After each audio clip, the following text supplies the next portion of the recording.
You guys are really interested in my dating life.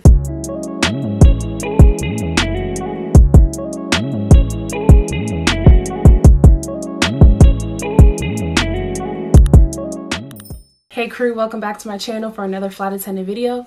This is my question and answer video, part 2 of my 1K celebration. And yes, I am in the same spot, same attire as the 1K winners announcement video. We have to be productive on our layovers to get these videos out to you.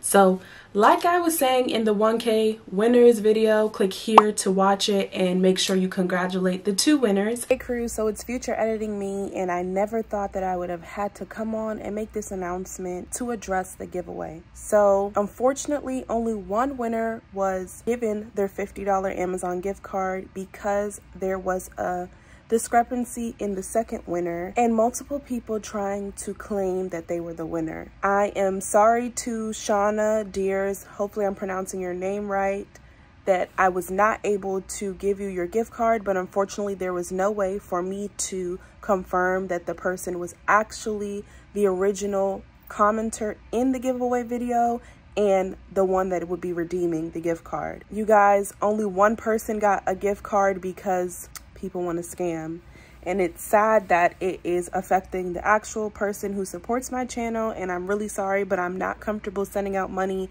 to someone that it doesn't match up with the original comment. Just wanted to come on and address that with you guys and let you know what happened, because I try and be as transparent as possible on this channel, and that is my update on the giveaway. At this point, I don't think I will be doing any giveaways in the near future just from dealing with this situation. And I am sorry to all the crew members who did support the giveaway and support my channel, but it was just too much headache to try and figure out the actual person. Once again, I'm sorry, Shauna. But yeah, let's get back into the question and answer video. You guys sent in a lot of questions. I did not expect all of these questions, but I will do my best to try and answer about 25 in this video. I don't want it to be too lengthy, so look out for a part 2 of this question and answer if we do not get to your question. So let's get right into the video. So I am randomly picking the questions to make it fair. And the first question we have is from Jennifer. Her comment is, first of all, I love all of your videos. Thank you. Second of all, I can't wait to come back to the line and work with you. I'm New York based. Okay, I'm waiting for it. Third of all, can you share your hair products? I would love to keep my hair in place. Okay, so I love Eco Styler gel. I personally use the olive oil Eco Styler. I will link everything that I talk about in this video that I use down below for you guys to find. But yes, I use Eco Styler gel and Edge Booster. And I will plug 2 pictures of it right here, but I will also link it down below. Second question is from Shatasha or Shatasia. I'm sorry if I mispronounce your name in this video, you guys. I'm not good with names. And if you see me looking to the side, it's because my laptop is here and I want to make sure that I read everything properly. So she says, I just accepted my CJO and I will be headed to training on the 12th of this month. First of all, congratulations. What do you recommend bringing? Training is 3 weeks. Also, how would you recommend studying for all the exams and drills? I'm trying to start now and get ahead of the curve. I love your videos. They've been so helpful. Congrats on 1K. Okay, so this was a 2-part question. The first part is, how would you recommend studying? So for me, I think that is specific to everyone. What works for me is writing down notes during class sessions. If I write it down by hand, some people prefer to type, but I prefer to write it down by hand. It kind of helps me remember what I was taught during that session. And I'm also a flashcard person, so if you have to memorize like pre-flight checklists of your emergency equipment, I would write them on flashcards and flip through them until you become comfortable or you know them by memory. If you're talking about your drills or your commands that you have to know, I like to act them out. So if I'm pretending like I'm in the aircraft and motioning through all the motions, I would also recommend having someone watch you do it if you're comfortable with that, to make sure that if you've missed something, they can point it out and be like, hey, you forgot to do this, or hey, you forgot to say that. Sorry, your first question was, what do you recommend bringing for training? So I did make a video on what to pack for training, and I will link that right here. I recommend you watching that. I pretty much outlined everything that I think you should bring, and it's just my recommendations. I would also follow and look at any of the information or guidelines that the airline has sent to you in any correspondence on what they may require for you to bring to training. So I hope that answers your question. So the third question is from Alyssa. As a flight attendant, you go through a lot of headwinds such as sick and entitled passengers, a bad crew, and horrible, tiresome delays. What keeps you motivated to keep pushing forward despite these headwinds? I love your videos. Thank you, Alyssa. That's a really good question. I feel like any job comes with its ups and downs. Mine are just different than a regular job. And what keeps me going is that this happens to happen today, but once this day is over, we close that chapter of the day and we move on to a new day and new experiences. It may never happen to me again, depending on what I experience that day. If it's a bad customer, a bad crew member, I may never see that person again. And what I always tell all my friends or any new hires that I encounter is, once I step off that threshold of the aircraft, I leave whatever went on the plane. I don't bring it over with me to my layover, and I don't bring it home with me because it's not healthy, and then that starts to weigh you down and stress you out. Question number 4 is from Pay Attention. I think it's Pay Attention. Do you have time to explore the places you go to, or are you too tired to do so on your off or layover time? Is there time in your life for the gym? Okay, so this is a good question. I will confess that typically I am a slam clicker on my layovers. And what that means is that I do not go out on my layovers. I don't venture out, but I have been trying to do that more lately. Shout out to Wizlin from World of Wiz. She has inspired me and encouraged me to go out on my layovers. But there is an exception to that. If my layover is not a long layover, so if it's not 15 hours plus, I'm not going to go out because I have to prioritize my time, and sleeping and resting is something that I take very seriously on my layovers because I need that time to recharge for my next flight and my next day. On my days off, I don't really travel that much right now because of everything that's going on, but I do plan on traveling soon, so keep a lookout for that vlog. And for the gym, I find it hard to work out on my layovers. That's personally me. I do tend to work out better when I'm at home, but there is always time for something. You make time for what you want. All right, question number 5 is from Shawnee08. Her question is, where have you flown using your benefits? On your own time and did not want to return, aka favorite vacation spot? Now this is an easy answer for me and a biased answer. My favorite spot is Trinidad and Tobago. That's home to me. That's where my family is from, and that is where I will pick to go without any thought. Next question is from Southern Belle Genius. She says, are you having to write more reports on folks misbehaving on flights now during the panorama than compared to your time before flying before the Pandora? This is a good question, and I would say yes. I've noticed an increase in encounters where people do not want to comply to our instructions, and when that happens, yes, we do have to write reports. So the answer to your question is yes. Next question is from Explore with Efran or Efran. Once again, I'm sorry if I'm mispronouncing your name. What is your favorite layover? My favorite layover, that's a good question. So this answer isn't based off of like the hotel or any amenities that are provided. It's just based off of the location, and I've only really been there once, but it was very memorable for me, and that is Vancouver. I loved the layover in Vancouver. I loved the area. We went out exploring. We went to, I think it's called the Capilano Suspension Bridge. So if you ever go to Vancouver, check that out. It is a wonderful experience. Next question is from Carl Gan or Gon. New subscriber here. Thank you for subscribing. By the way, congrats on your milestone. My question for you is, why did you choose to become a flight attendant? I'm just curious. Stay safe and God bless. Same to you. So that's also a good question. Why did I become a flight attendant? I honestly can say, you guys, I think I stumbled onto this profession or this career. I don't have this inspiring story of this was my life's dream or anything like that. I graduated university early and my mom was like, you know, do something fun for a year. So I was on the internet browsing, and you know, like the side ads that they have on certain websites, it said something about being a flight attendant, and I was like, I can apply. Just applying to different jobs because I needed a job right after graduating from university. And I applied. I was like, but they're not going to take me. And this was with my first airline, which was a regional carrier. And I knew nothing about the airline industry. I knew nothing about bases or living in base, commuting, none of that. And I applied. They emailed me. I went to the face-to-face email, the face-to-face interview, and I got the job. So that's where this whole lifestyle started for me.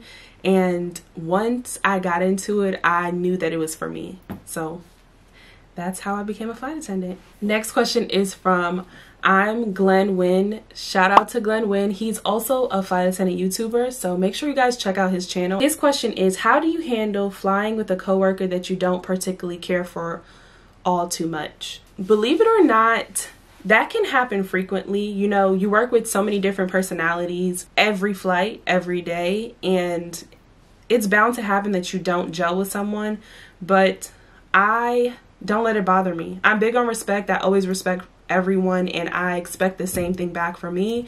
I will keep to myself, but if it gets out of hand, I will address it, but I always keep in the back of my mind that, you know, I may never see this person again, and leave it at that. I don't let much bother me. Next question is from, I don't know how to pronounce this. It's CHRMURR1. She says, how long are you going to be a flight attendant? Are you going to work up to a supervised job or just change jobs altogether? That's a good question. I really don't know how long I'm going to be a flight attendant. I don't have a timeline. I don't know where this job is going to take me. Do I see myself doing it as a career? I can't even answer that for you. I just right now enjoy it, and I enjoy the lifestyle and the capabilities it offers me, with flexibility being the number one. I am interested in doing other things in my company, so we may never know. We'll see where this takes me. Next question is from Antoine Bowleg. Would you rather a flight with majority of passengers throwing up or a flight where a person projectile vomits?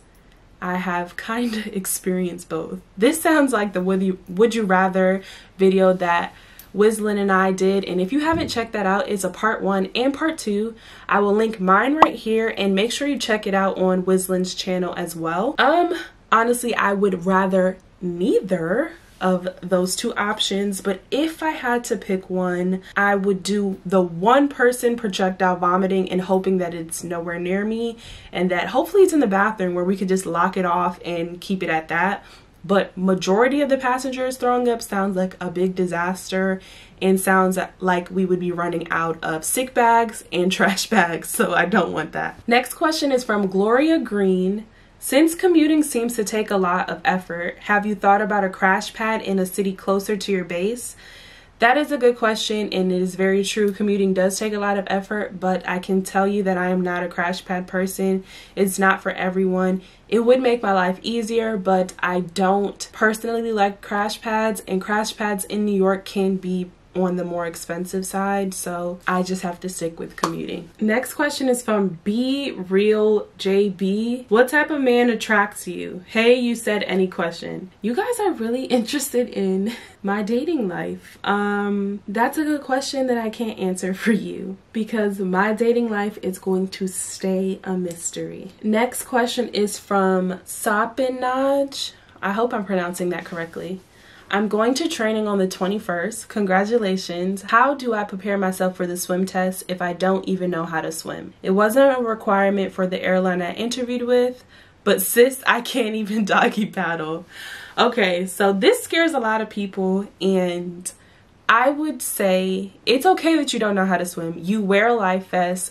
In the experiences I've had for any type of water ditching evacuation drill that I've done, we were paired with someone who was a strong swimmer. So if you were not a strong swimmer, they paired you with someone who was.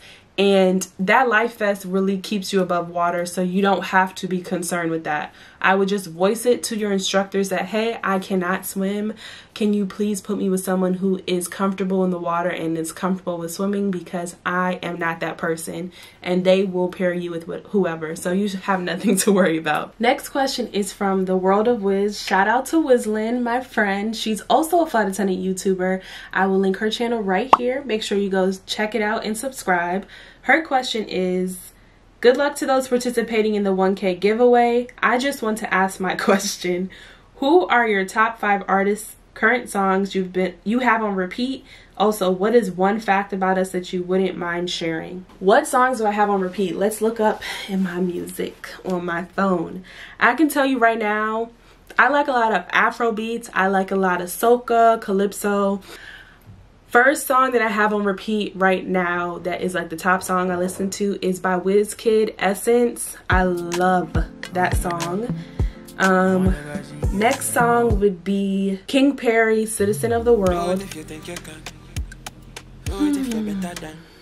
And this song is stuck in my head off of TikTok only, and it's Lali Tip In It, I think is what it's called. The fourth song will be Emotions by BOJ. I don't even know if I'm pronouncing that right. Is it Bodge or BOJ? I don't know. Something that I can share with you guys. I think I said it in this video. Fun fact, I am afraid of heights. I don't do roller coasters, but I work on airplanes. Make it make sense. Next question is from Hannah Watley. Can you start out with a main line, or do you have to work your way up from regional? Different flight attendants say different things. That's a really good question. You do not have to work your way up. You can apply to a main line and start there, and that be your first airline. There are many flight attendants who that is their experience or that is their process. But it is harder to get into mainline airlines. I don't want to sugarcoat it for you, but it is possible for that to be your airline. You don't have to start with regional. Next question is from Simply Ursula. Wow, 1K already. I know, right? I feel like just a month ago or a few months ago I was at 100 and I was excited about that, and now I'm at 1,000 and I'm so grateful. Her question is, what is the strangest thing you've experienced on the job thus far? Bonus question, what's the most desirable flight for you to work? Strangest thing I've experienced. I would say it's a multitude of things. And it's just things that passengers do that I just don't understand, like going out of the way to make it more difficult for themselves, or for example, the lavatory door. I think it's straightforward as where it says push or pull, but they will look for the smallest thing and try and pull, or a closet or a cabinet as the bathroom, or putting your bag up and they're trying to stand the bag up in the overhead bin. And to do that, you have to really struggle because the bins aren't that big. It's just little things that I find strange, but I can't relate in some sense to passengers because I work on the plane and I'm here all the time, so I can't relate to their mindset to try and figure out why they do these things, so that's why I consider it strange. Next question is from BB Martinez. Congrats, and is being a flight attendant hard work? So the job itself is not hard, but what you experience throughout the day can make it hard, like any other job. But overall, I wouldn't say it's a hard job. It is time consuming and it can be tiring because you may be on different time zones, different flight times, long flights, short flights, running through the airport, not literally, but going from airport to airport, changing gates. But overall, I don't think it's a hard job. Next question is from Kenya G. Congratulations on reaching 1K. Thank you. Do you prefer AM or PM start times, and what or who inspired you to become a flight attendant? I prefer AM only. I am not a PM flight attendant. I do not enjoy PM trips. I rather get up early, start my day, and end early. Working PM trips, I feel like a zombie because I'm up all night, and I'm typically not up all night. Who inspired me to become a flight attendant? No one in particular. Like I said before, I basically stumbled on this job and stuck with it. Next question is from Burnell Livingston. What is your favorite layover and your favorite international trip that you constantly want to see on your schedule and it doesn't feel like you're working at all? Now, I'm going to answer this all out of order. Every trip I work feels like I'm working, so even if it's my favorite trip or not. My favorite international layover would be London. I love London. I love coming to London. I love shopping in London. So I wouldn't mind seeing London on my trip, on my schedule every month. Next question is from It's TT, duh. I like your name. Can you explain how many flight attendants are in each aircraft and the roles of each flight attendant depending on their position on the plane? Now that's something that differs for each airline.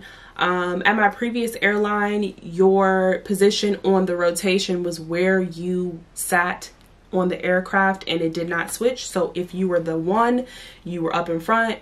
If you were the 4, you were in the back. And for my airline, everything is based off of seniority other than the lead position. So the other positions, say if there's 4 flight attendants, 1 is the lead, so there's 3 remaining.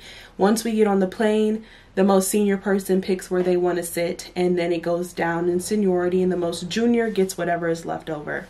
All right, you guys, that is the end of this video. I have answered a lot of questions.